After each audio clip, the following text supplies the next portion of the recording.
Hello les amis, j'espère que vous allez bien, bienvenue pour cette vidéo qui nous parle d'un point lecture. Donc j'ai terminé ici 3 romans et un manga. Je vais venir vous parler de Sherlock Lupin et moi, le château de glace, c'est le tome 5 et c'est de Irène Adler, alias, plutôt... le petit surnom, c'est le pseudonyme collectif utilisé par Alessandro Gatti et Pier Domenico Baccalario. Voilà. Je vais venir vous parler de ce roman, Amusez-vous en pensant à moi, d'Asa Elberg aux éditions Pocket. Je vais venir vous parler de Zilwa, le tome 2, Le piège du fourmilion de Grégoire Larocque, et c'est un livre auto-publié. Et je viendrai également vous parler vite fait, je pense, du tome 3 des carnets de l'apothicaire, et c'est de Itsuki Nanao aux éditions Kiyun Seinen. Voilà. C'est parti, on va commencer avec ma plus récente lecture, parce que je l'ai vraiment en tête, je l'ai terminé hier. Pour vous, dans le temps, hier, c'est pas grand chose, mais pour moi, oui. Donc Sherlock Lupin et moi... Le château de glace d'Irène Adler, et donc je le répète, donc les écrivains c'est Alessandro Gatti et Pier Domenico Baccalario. Et c'est aux éditions Le Livre de Poche. Tome 5, que j'ai moins apprécié que les autres. J'ai toujours envie de continuer, mais dans ce tome, en fait, on suit donc Sherlock, Lupin et Irène, qui sont jeunes ados. Et on va se retrouver dans les Alpes suisses, donc le décor est assez sympa, ça change un peu, et Irène, elle va rencontrer une personne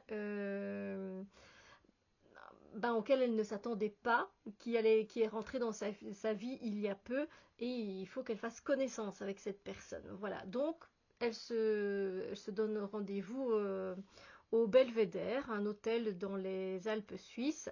Et évidemment, elle est un peu en panique de rencontrer ce personnage. Je ne peux pas trop vous en dire, surtout si vous lisez cette saga.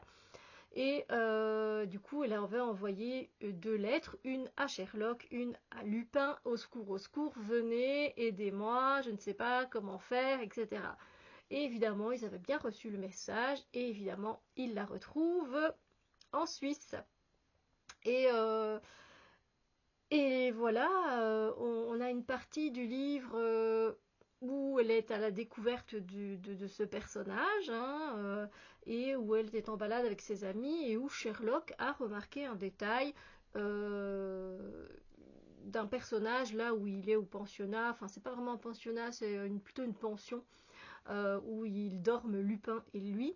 Et il a remarqué un personnage un peu suspect, une personne un peu suspecte. Et du coup, à partir de là, ils vont commencer dans le livre à nous donner quelques indices, mais c'est très très peu. Du coup, pendant 200 pages, en fait, on n'a pas une histoire, on n'a pas d'action vraiment, on est un peu dans le flou.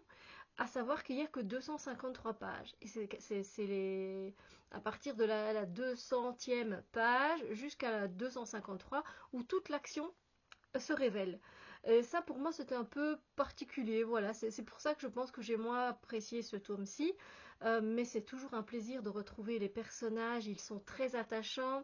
Et l'ambiance, hein, parce que ça se passe dans les années 1900, début 1900.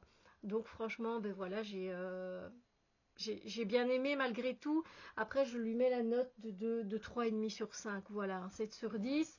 Parce que j'avais hâte, hein, de les retrouver et de savoir justement ce qui allait se passer. Mais le fait que ce soit si lent à donner des indices, voilà, c'était un peu embêtant. Mais il y a plein de choses que j'ai aussi aimées.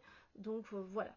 7 sur 10 et je continue cette saga. Je suis très contente de continuer cette saga.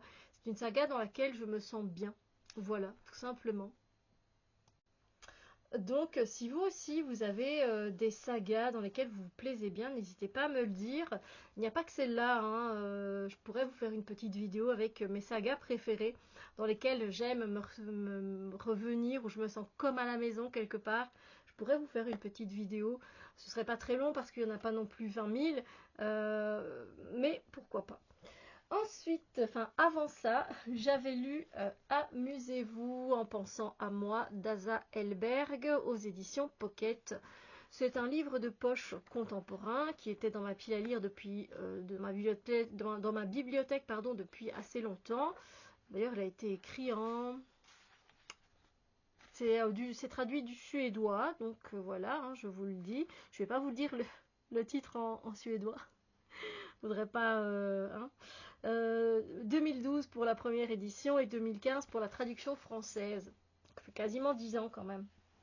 Alors ici, on est vraiment sur un petit feel good, un roman, si vous sortez d'un roman qui a été un peu complexe à lire, ou de la fantaisie avec beaucoup de personnages, un royaume, quelque chose d'inventé, super, voilà, qui vous a plu, mais quand même, vous voudriez souffler un peu, c'est le livre parfait. On va se retrouver en fait avec Rebecca, Suzanne et Megan, qui sont des amies, qui sont quinquagénaires, donc c'est plutôt sympa d'avoir le point de vue de femmes un peu plus matures. Et en fait, leur amie Sonia est décédée et elle leur a laissé un héritage. Elles sont d'ailleurs les uniques héritières de sa fortune et elles n'étaient absolument pas au courant. Et elles peuvent tout recevoir de cet héritage à la condition en fait expresse de changer de vie et de laisser derrière elles les soucis de famille, de carrière, d'histoire d'amour compliquées. Eh bien, les trois quinquagénaires, elles décident de relever le défi. Et du coup, ce qui est bien, c'est qu'on va voyager entre Paris, Londres et Majorque. Voilà, avec trois femmes avec des caractères totalement différents, des personnalités totalement différentes et des vies aussi très différentes. Et c'était sympa, c'était vraiment sympa, c'était doux, c'était pas du tout lourd. Alors ça casse pas trois pattes à un canard. Vous voyez le début, vous savez la fin. Vous voyez, c'est le genre de récit, mais justement, c'est ce genre de récit où on aime se plonger quand on n'a pas envie de se casser la tête, quand on n'arrive pas spécialement beaucoup à lire. Ça passe très bien, l'écriture est fluide. J'avais mis apparemment un petit... j'avais corné. Qu'est-ce que j'avais corné Attendez. J'ai dit j'essaye parce que ça doit être sûrement sympa, non?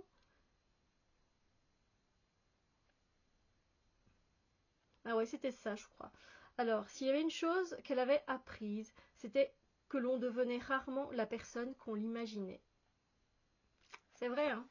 On pense toujours, je vais avoir 2, 3 enfants, c'est ce que je pensais, j'ai 41 ans, je pensais avoir 2 enfants, même plus, j'en ai aucun, enfin voilà, voilà, ma vie est complètement différente de ce que je pensais, donc voilà pourquoi j'ai corné cette petite page. Voilà, donc ça casse pas trois pattes à un canard, mais ça fait le taf. Je lui ai mis la note de... Bah, un peu comme Sherlock, je pense, 3,5. Voilà, on est aussi sur un 7 sur 10. C'était sympa, sans plus. Ensuite, enfin, avant ça encore, j'ai lu le tome 2 de Zillois, Le piège du fourmilion de Grégoire Larocque, et c'est un livre auto-édité, et je ne peux vous inviter qu'à soutenir les personnes qui éditent leurs livres eux-mêmes. Voilà. C'est écrit très grand, c'est aéré, l'écriture est fluide, et j'avais eu un coup de cœur pour le premier tome. Dans le premier tome, on retrouvait Shivan et ses amis qui allaient assister aux 3 rites, qui sont 3 épreuves à passer pour devenir le Zillois. Le Zillois, c'est un peu le protecteur de l'île, le roi de l'île, qui prend les décisions, etc., voilà, qui fait de son mieux pour le peuple. Voilà, c'est plutôt un genre de roi, on va dire. Ici, dans le deuxième, les amis ont passé les rites. Shivan a réussi et il devient le Zillois, sauf que, évidemment, quand on devient le nouveau roi voilà, d'un royaume, ici c'est des archipels, et ben, évidemment, notre vie est suspecte à des complots. Voilà, des complots, à des conflits, des successions ici d'événements étranges qui vont se produire.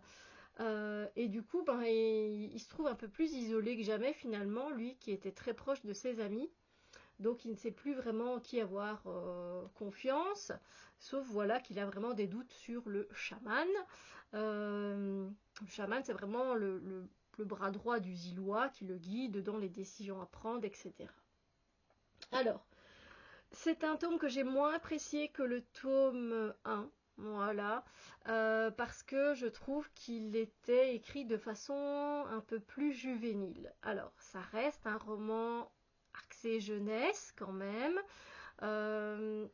mais je trouve que les personnages étaient plus matures dans le tome 1. J'ai plus apprécié l'énergie qui se dégageait du tome 1. Ici, on tourne en rond, on a des indices, c'est un peu comme Sherlock que je vous ai dit, voilà, mais ça reste addictif en fait, hein, parce qu'on veut savoir ce qui se passe, c'est pareil avec Sherlock aussi, et c'est pour ça qu'évidemment je lis parce que je me demande bien qu'est-ce qui peut arriver, et je lirai le tome 3 avec plaisir quand il sortira, parce qu'il n'est pas encore sorti. D'ailleurs, Grégoire Larocque, si vous passez par ici, dites-moi un petit peu pour quand est prévue la sortie du 3e tome, s'il vous plaît. Mais voilà, j'aime beaucoup ce côté archipel aussi. On a différentes îles qui sont gouvernées donc, par différentes des dirigeants. Je ne sais pas comment appeler vraiment ça, je ne sais plus le nom exact. Et le Zillois, lui, c'est lui qui a le pouvoir finalement sur toutes les îles. Mais il n'y va jamais. Parce que sinon, en fait, une fois qu'on sort, en fait, parce qu'il a un pouvoir, hein, le Zillois, et une fois qu'il va sortir de son île, il n'aura plus accès à son pouvoir. Alors lui, son pouvoir, c'est de parler aux morts. Voilà. Écoutez, si vous avez envie d'en savoir plus, n'hésitez pas, le tome 1, il est vraiment génial, et je vous laisse vous faire évidemment votre propre avis sur ce tome 2. Et j'ai mis la note quand même de 4 sur 5, qui est quand même mieux que Sherlock et que Amusez-vous en pensant à moi. Donc voilà, un beau 8 sur 10. Alors, avant ça, je vais vite passer, mais j'ai lu le tome 3 de ce manga, Les carnets de l'apothicaire, de Itsuki Nanao, les dessins de Neko Kurage, aux éditions Kiyun.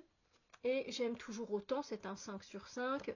Mao Mao, elle est géniale, elle devient dame de compagnie et aussi goûteuse. Voilà, il y a toujours un bras droit du roi qui est là, c'est des complots, on est à la cour impériale avec 4 concubines, donc il se passe toujours des choses. Et franchement, c'est super chouette, j'aime beaucoup. Il y a une touche d'humour dans cette saga que je n'ai pas retrouvée dans d'autres mangas. Si vous avez comme ça des mangas qui sont avec une touche humoristique et qui sont adultes, voilà, pas jeunesse, je veux bien. Dites-moi vos titres parce que je suis nulle moi en manga, clairement, c'est la première saga de manga que je lis. Et donc voilà, j'aimerais vraiment bien poursuivre l'aventure. J'ai le tome 4 et 5 qui m'attendent d'ailleurs. Je vais essayer de les glisser entre des romans de ma pile à lire, mais je vous invite à vous pencher sur cette saga si ce n'est pas déjà fait. Et voilà, ce point lecture se termine ici. C'était, comme vous le voyez, assez varié, hein. On est dans de l'enquête jeunesse, on est dans du contemporain feel good, on est dans du fantastique et on est dans du manga, cour impériale, poison, etc. Voilà. Et vous, que lisez-vous pour le moment? N'hésitez pas à me mettre votre lecture du moment, ça me fera plaisir. Dans les commentaires, bien sûr. Et sur ce, moi je vous souhaite une très belle journée. Je vous dis à très bientôt pour d'autres vidéos. Bisous lumière.